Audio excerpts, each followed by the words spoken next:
Sitaram, Jai Jai Ram. Sitaram, Jai Jai Ram. Sitaram,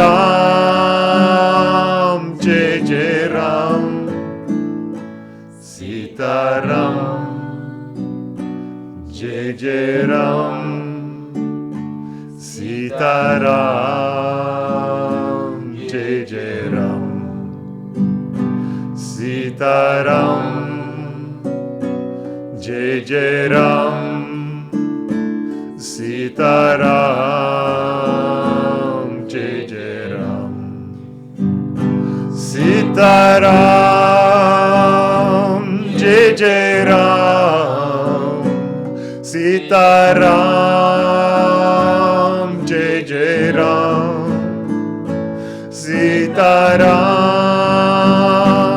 Jai Jai Ram. Sitaram, Jai Jai Ram. Sitaram, Jai Jai Ram. Sitaram, Jai Jai Ram.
One more.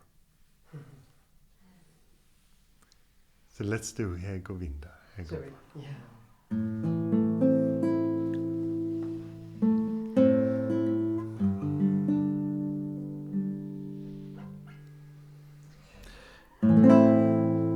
Hey, hey Govinda.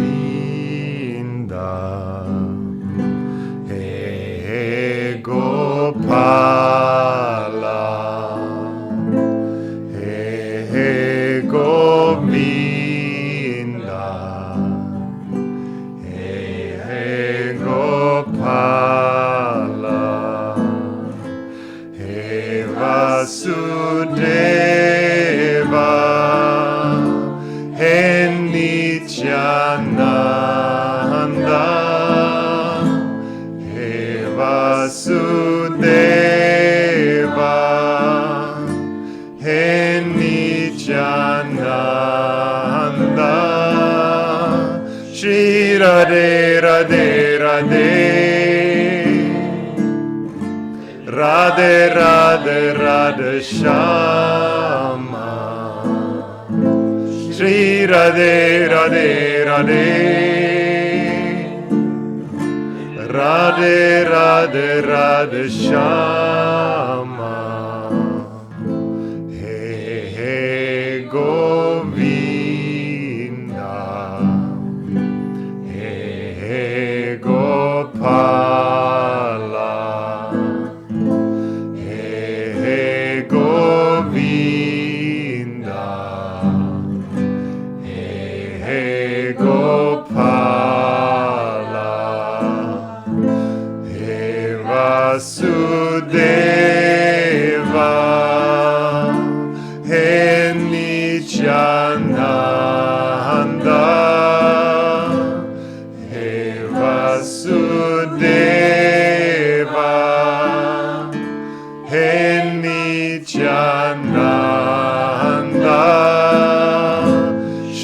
Radhe Radhe Radhe Radhe Radhe Radhe Shama Shri Radhe Radhe Radhe Radhe Radhe Radhe Shama He He Govinda He He Gopala He He Govinda He He Gopala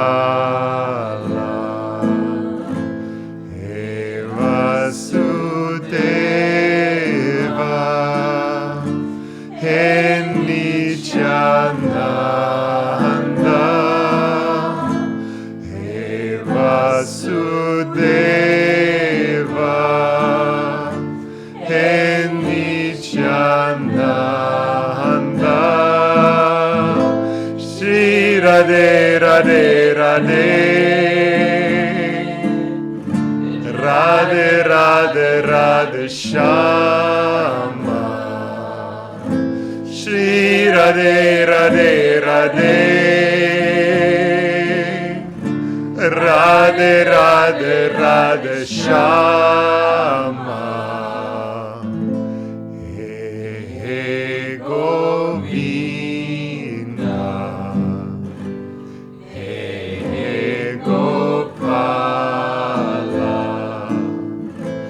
He He Govinda He He Gopala He Vasudeva He Nityananda He Vasudeva He Nityananda Shri Radhe Radhe Radhe Radhe Radhe Radhe Shama Shri Radhe Radhe Radhe Radhe Radhe Radhe Shama He He Govinda He He Gopala He He Govinda He He Gopala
remember awareness.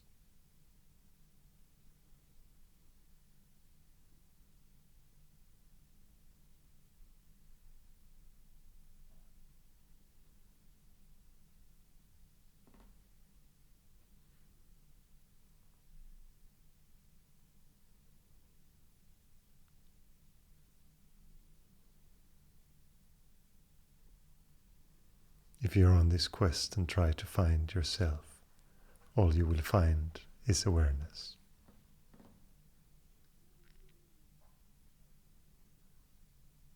The beauty of that there is no one at the center of your experience. It is all just happening. It is all just being. It is all now.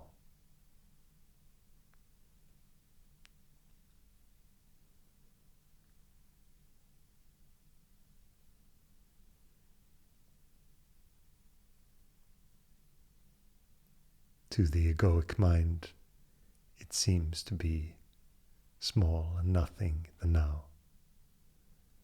But to the vastness of being, it is everything. It even contains the ego's ideas of what it is, because it is prior.